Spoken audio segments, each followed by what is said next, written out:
যশোরে মিজানুর রহমান আজহারীর মাহফিলের জন্য যে টয়লেট তৈরি করা হয়েছে, ওই যে ওখানে আজহারী মাহফিল হবে 3 তারিখে, এই যে টয়লেট, এত সংখ্যক টয়লেট যে যতগুলো তৈরি করা হয়েছে, এত সংখ্যক তাহেরির মাহফিলে মনে হয় মানুষও হয় না।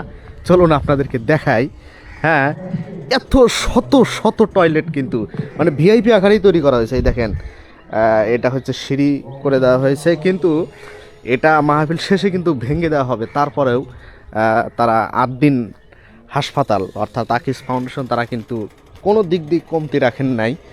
সবগুলো এই টয়লেটগুলো কিন্তু এই যে পাকা করে করা হয়েছে।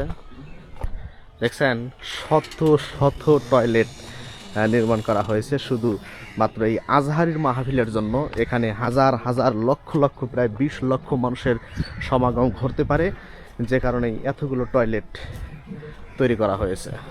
যে এখান থেকে পানি সাপ্লাই হবে, এখানে পানি থাকবে, পানিরও ব্যবস্থা করা হয়েছে, পানির কোনো সমস্যা নেই। হ্যাঁ, পেশাব পায়খানার জন্য মানে কোনো সমস্যা হবে না।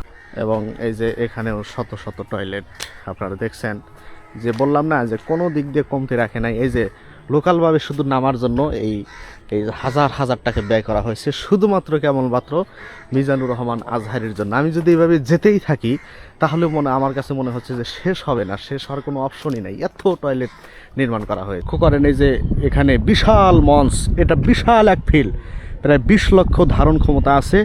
এই যে এটা হচ্ছে অজুখানা, দেখেন অজুখানা, ওয়াও! মানে এটা যদি কেউ মানে স্থায়ীভাবে করে, তারপরে এত সুন্দর করে এত মজবুত করে কেউ তৈরি করে না, কিন্তু হাজার হাজার অজুখানা এভাবেই টেপ লাগিয়ে দেওয়া হয়েছে। এখানে মানুষ অজু করতে পারবে। দেখছেন অজুখানা এটা।